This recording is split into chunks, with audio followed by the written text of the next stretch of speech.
انسانی تاریخ بتاتی ہے کہ وہی قومیں باعزت طور پر زندہ رہتی ہیں جو اپنے رہنماؤں کی خدمات کو فراموش نہیں کرتی، ان سے ملنے والے نظریاتی ورثوں کی صرف حفاظت ہی نہیں کرتی بلکہ ان کی تبلیغ و اشاعت کا فرض بھی سر انجام دیتی ہیں۔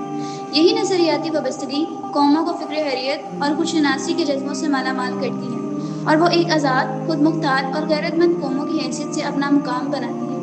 مادر ملت محترمہ فاطمہ جناح بھی ایسی ہی نادر اور نابغہ روزگار ہستی تھی جن کی خدمات کو قوم کبھی فراموش نہیں کر سکی۔ مادر ملت 31 جولائی 1893 کو پیدا ہوئی۔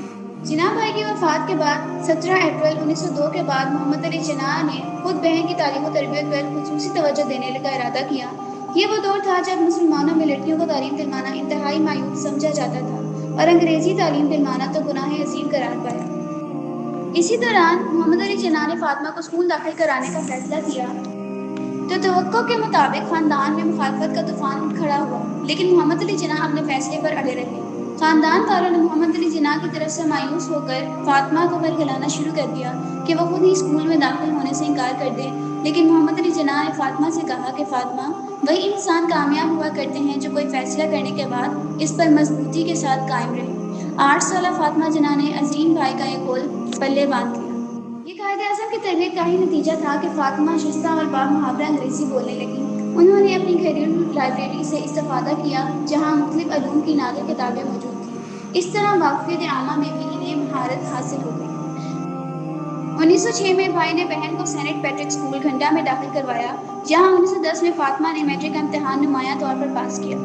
1923 میں فاطمہ جناح نے ممبئی کی عبدالرحمان اسٹریٹ میں اپنا ڈینٹل کلینک قائم کر لیا۔ یہ ان کی عملی زندگی کی ابتدا تھی۔ فاطمہ اس کلینک کے ذریعے قریباً 7 سال تک عوام کی خدمت کرتی رہی۔ اسی دوران وہ ایک میونسپل کلینک میں بھی جاتی جو دھوبی تلاؤ پر واقع تھا۔ وہاں وہ غریبوں کا مفت علاج کیا کرتی۔ تحریک پاکستان کا ذکر آئے گا تو مشاہیر تحریک پاکستان میں سر فہرست مادر ملت محترمہ فاطمہ جناح کا نام آئے گا۔ ان کی عظمت، کردار، اثار اور استقلال کے گواہ بابائے قوم خود تھے۔ 1938 میں جب محترمہ فاطمہ جناح نے سیاست میں قدم رکھا، اس وقت سے لے کر 1947 یعنی قیام پاکستان تک محترمہ فاطمہ جناح کی نجی اور سیاسی زندگی برصغیر کی آزادی کی تحریک میں زرعی حروف سے لکھنے کے قابل ہے۔ محترمہ فاطمہ جناح قائد اعظم کی نہایت قابل اعتماد بہن تھیں۔ قائد اعظم فاطمہ جناح پر اس حد تک اعتماد کرتے تھے کہ جب ان کی سیکرٹری کوئی مسودہ ٹائپ کر کے لاتے تو وہ انہیں کہتے اسے فل کونسل میں پڑھیں۔ فل کونسل سے مراد قائد اعظم اور محترمہ فاطمہ جناح تھی۔ اسی طرح قائد اعظم اپنے بیانات محترمہ فاطمہ جناح کو پڑھائے بغیر جاری نہیں کرتے تھے۔ وہ بھائی کی دلجوئی کرنے کے ساتھ ساتھ انہیں مفید مشورے بھی دیتے۔ وہ بھائی کی لکھی ہوئی لکیر تحریر کا مطالعہ اور اس کی حفاظت بھی کرتی تھی۔ کی زندگی میں محترمہ فاطمہ جناح نے جس مہارت اور سیاسی تدبر کا مظاہرہ کیا تھا وہ تاریخ کا حصہ بن چکا تھا۔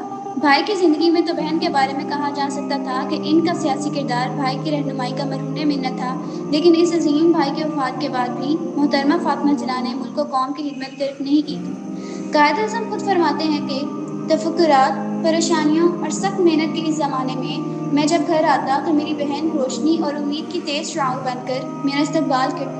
اگر وہ میری نگران نہ ہوتی تو میرے تفکرات کہیں زیادہ ہوتے، میری صحت کہیں زیادہ خراب ہوتی۔ اس نے کبھی بخل سے کام نہیں لیا، کبھی شکایت نہیں کی، اس کے حسن سلوک سے میری ساری تکلیفیں دور ہو جاتی۔ عوام کی محبت اور احترام فاطمہ جناح کے لیے بڑھتی گئی اور انہوں نے فاطمہ جناح کو مادر ملت کا خطاب دیا۔ خود حبیب جالی بھی 6 اکتوبر 1964 کو محترمہ فاطمہ جناح کی آرزو جمہوریت پر قوم کو متحد کرنے کی کوشش کے بارے میں کہتے ہیں کہ ماں کے پاؤں میں جنت ہے ادھر آ جاؤ، ایک بے لوث محبت ہے ادھر آ جاؤ، وہ پھر آئی ہے ہمیں ملک دلانے کے لیے، اس کی ہم پہ یہ عنایت ہے ادھر آ جاؤ۔ اس طرف ظلم ہے، بیداد ہے، حق تلفی ہے، اس طرف پیار ہے، الفت ہے، ادھر آ جاؤ۔ اگرچہ قائد اعظم کی وفات کے بعد سیاسی انتشار زور پکڑتا گیا اور مادر ملت کے بیش قیمت مشوروں کی ضرورت پس منظر میں چلی گئی، لیکن عوام کا مادر ملت پر اعتماد کبھی متزلزل نہیں ہوا، نہ ہی مادر ملت نے عوام سے تعلق منقطع کیا۔ وہ در امکان عوام کی رہنمائی کرتی رہی۔ یہی وجہ ہے کہ سیاسی رہنمائی کی چپکلش سے عوام نے کوئی اثر قبول نہ کیا اور وہ بدستور متحد ہو کر نوزائیدہ وطن کی تعمیر میں مصروف رہے۔ آخر وہ ساعت غمناک آ پہنچی جب بانی پاکستان کی ہمشیرہ اور قوم کی ماں محترمہ فاطمہ جناح